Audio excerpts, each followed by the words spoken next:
All right, let's talk about stock options, but we're going to talk about them in a way you probably haven't heard before. We're not talking about wild, speculative gambles, no. Today is all about how you can use options as incredibly precise tools to strategically get into and out of stocks. So how does that actually work? You know, when most people hear the word options, their mind immediately goes to these high-risk, all-or-nothing lottery tickets on the stock market. And honestly, that reputation isn't completely wrong. But what if that's just one tiny and, frankly, the most boring part of what they can do? Because the real magic, the real power of options happens when you use them for something way more sophisticated. We're talking about moving beyond just betting on which way the market will go, and instead using them to enforce real price discipline, to generate consistent income, and to manage your portfolio like a pro. So here's the game plan. We're going to start by looking past all that speculation stuff. Then we'll dive deep into two powerful strategies, one for getting into a stock smartly and another for getting out.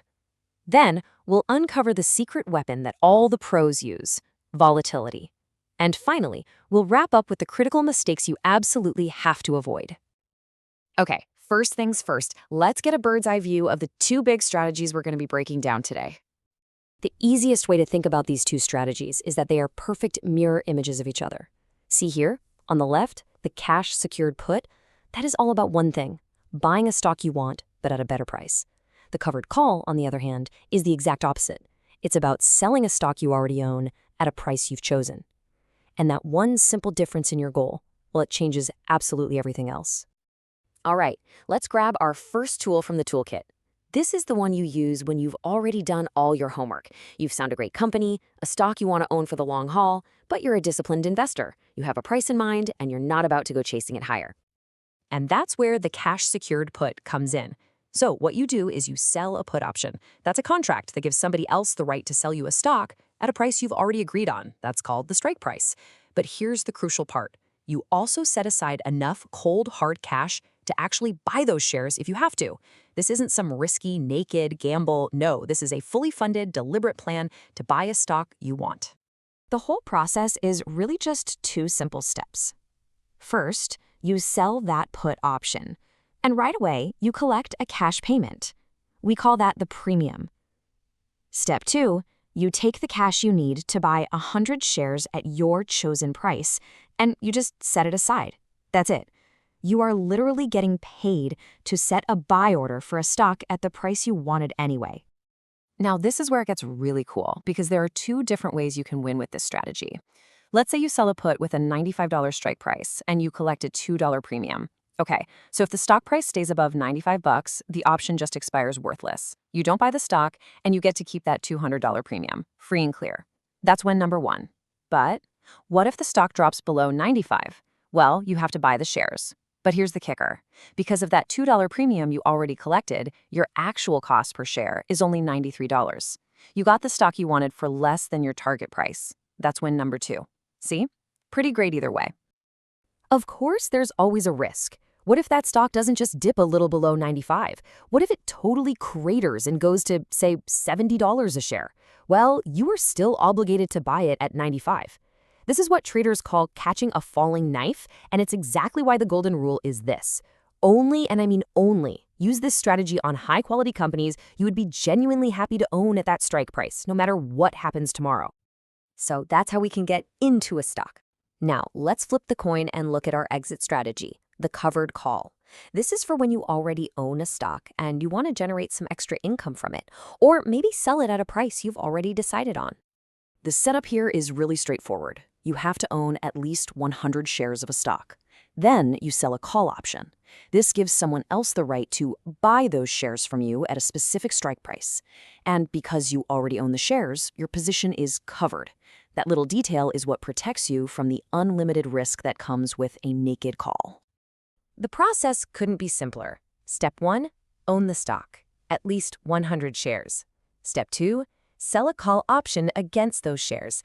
And, just like before, you immediately collect a cash premium. Let's run the numbers. Imagine you own a stock you bought for $48, and you decide to sell a $50 call option on it for $1.50 in premium. Now, if the stock stays below 50, fantastic. The option expires, you keep your shares, and you get to pocket that $150. But what if the stock shoots up past 50? Well, your shares get called away, meaning you have to sell them. But guess what? You're selling them at your target price of $50, locking in a $2 gain per share, plus you keep the $1.50 premium.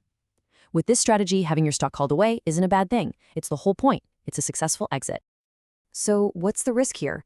Well, it's the opposite of the falling knife. You can think of it as the capped rocket.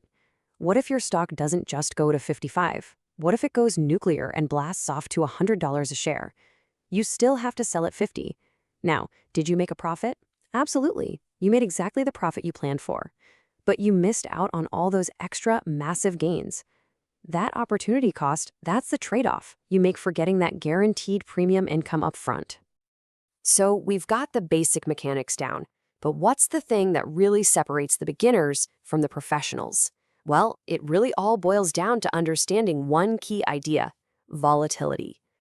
Implied volatility, or IV for short, is the secret sauce. Think of it as the market's fear gauge. It's basically a forecast of how much a stock is expected to bounce around in the future. So when there's a lot of uncertainty or fear, IV goes way up, and option premiums get way more expensive. When things are calm and boring, IV's low, and premiums are cheap. And this leads us to the professional mindset. You have to start thinking like you're running an insurance company, right? When does an insurance company make the most money? When people are worried, because that's when they can charge higher premiums for coverage. As an option seller, that's exactly what you're doing. You're selling insurance against big price moves. So the best time to sell that insurance is when the market is freaking out and IV is sky high, because you get paid a whole lot more for taking on the exact same amount of risk. Now look, knowing how a strategy works is only half the battle. Just as important, maybe even more important, is knowing all the ways you can mess it up. Real success often comes from just consistently avoiding the big mistakes. Our source material calls these the 7 deadly sins of selling options. Just take a look at this list. What jumps out at you? Most of these, they're not about being wrong about which way a stock is going to go. They're about your process. Things like not having a plan in the first place, or risking way too much on a single trade, ignoring volatility, which we just talked about, and the big one, the one that gets everybody, just lacking the discipline to stick to your own rules. And that, right there, brings us to the single most important idea that ties all of this together. This isn't about being some kind of market wizard who can predict the future. It's about having a solid process and the patience to follow it. This quote just nails it. These strategies, they are not get-rich-quick schemes, not at all. They are tools for investors who do their homework, who are patient enough to wait for the right opportunities, and who have the rock-solid discipline to execute their plan without letting emotions get in the way. That is how you use options for successful portfolio management. So I guess the final question we should all ask ourselves is this: are we really managing our portfolios with a disciplined plan, or are we just sort of leaving things to chance and reacting to the chaos? It's definitely something to think about. Thanks so much for joining me.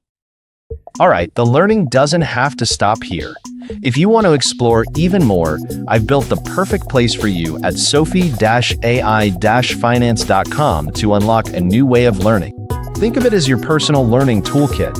If you just want the big picture, you can watch the video or listen to the podcast.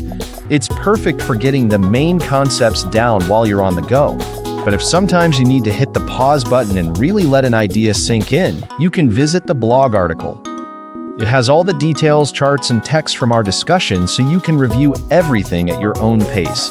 And for those of you who want to see all the math, data, and the complete nitty-gritty behind the analysis, well, I've got a full research paper waiting for you, so you can really dig into the details and see how everything works under the hood.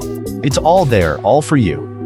And hey, if you have any ideas for new topics about finance and AI you'd like me to cover, please leave me a message. Thanks for tuning in, and I'll see you in the next video.